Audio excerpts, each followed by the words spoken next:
Yo, what's going on, guys? It's your boy Psycho, and I've got another video for you all today. This one is going to be something pretty different from what I normally do, but it's going to be a review of The Conjuring 2. Now, just to get some of you all filled in a little bit on the normal content that I post, I will probably be doing my Preacher review. I recently had a mandatory thing that I needed to go to from Sunday through Tuesday, so that's why my review wasn't posted out just then. So that basically explains why I haven't been able to post reviews lately or any other type of videos, because I was gone for those 3 days. But anyways, I want to get right into this review for The Conjuring 2.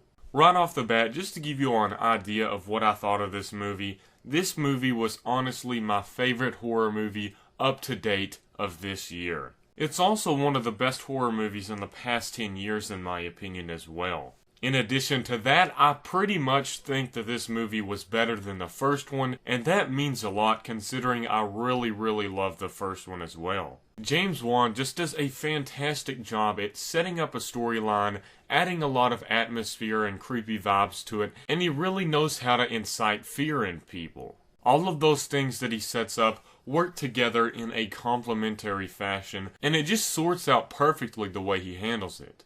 This will also be a spoiler-free review, so you don't have to worry about spoilers if you haven't seen the movie yet. I just wanted to make this review spoiler-free, that way everyone can watch it. I also watched this movie without seeing much of the other trailers. I saw one trailer, and that was the trailer with the crosses rotating upside down on the wall, but that was pretty much all I've seen in advertising of this movie, in addition to the TV advertisements. I really believe this helped out a lot in making me love this movie much more. Although it still would have been fantastic, I recently went and watched the trailer, and some of those trailers spoil a lot of the really cool scares in the movie. So if you haven't seen the trailers already, please do not watch the trailers. It will be a treat for you if you haven't seen them yet and you go and watch the movie. Please take my word on this and don't watch the trailers. Just go and watch the movie if you're interested, because I can promise you from my word that this is a good movie.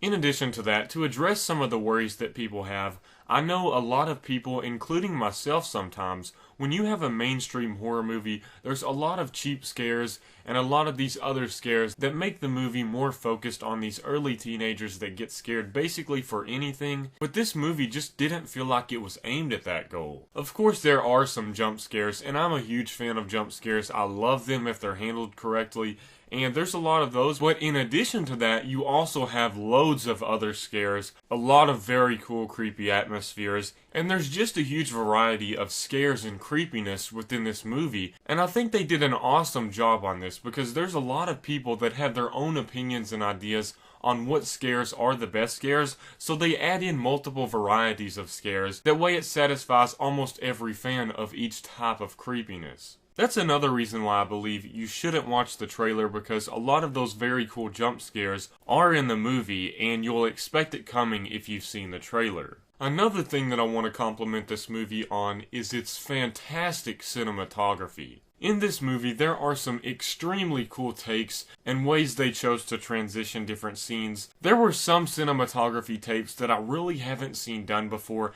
and it just shows all of the creativity they put behind even the smallest things like filming it. For example, for some of these, this isn't really going to be spoilers, but there will be a scene where it shows somebody talking in one room. However, it wants to transition that scene over to another room with people talking, and instead of the screen just blinking and it showing that other scene, the camera will take you instead of just blinking you, and it will make you go through a doorway or a window, or even like a vent or something, such as if maybe this is a spirit taking you. I don't know if it was intended to be that purpose, but it just felt so creative in my opinion, and I thought it was absolutely awesome the way they handled some of the cinematography. You can tell the people they have over there in the cinematography sector, they are doing a fantastic job and they know exactly what they're doing.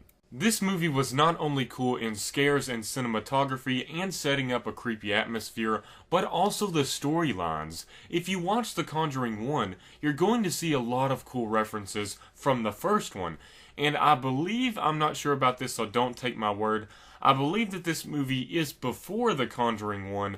I'm not completely sure about that, so please don't take my word on it. But there are a lot of references to the first one, and that is just something that I think is really cool when they add references to other works that have been in the past or that should be in the future. I just believe that is awesome. Some of these things you might not notice at first, and some of them you will notice. There's also references within the characters that reference to the first ones, and it's just so cool how they crafted that overall. Now, I'm going to talk about the first one just for a brief second here. I will say spoilers for Conjuring One, just because of the fact that you do not have to watch The Conjuring One to understand this movie. That's a heads up as well, and it's something I think is very cool. You don't have to know about Conjuring One to watch this movie, so you can come in fresh.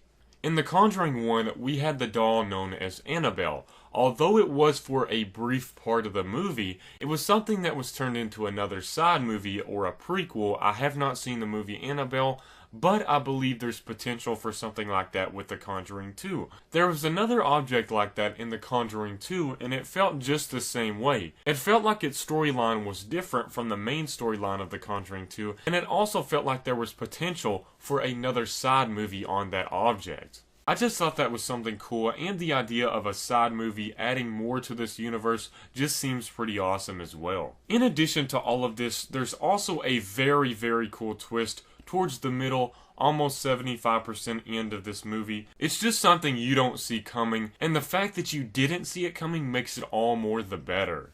I'm a huge fan of twists in movies that make sense and make you think, wow, this was done very well, and it's just blown my mind. And I think something like that is just so cool to have in a movie. In addition to that, there's a huge scary moment that continues throughout this movie. It's done differently, but it's basically a character, some sort of spirit, some sort of whatever. I'm just going to say that. Even though it was in the trailers, I don't want to spoil it for you all. You will see it at the beginning of the movie, you'll see it towards the middle, you'll see it towards the end, and even spread throughout the middle of both of those. Those scare moments have honestly turned something iconic for me, and it's a certain position that women have, I'm just going to say that, but it's made that position iconic, and every time I see that position, I'm going to think of The Conjuring 2 and how creepy that is. You'll definitely see what I'm talking about if you watch this movie. It's honestly iconic like some of the other movies, how you had the possession with The Exorcist. To me, it's almost up there with that, just because it's so original, and there's so many creepy scenes with that position, and I just love it so much. All in all, I'm going to end this review, but this movie is definitely worth a watch. I kind of want to go buy it on Blu-ray now when it comes out, just because I love this so much and I feel like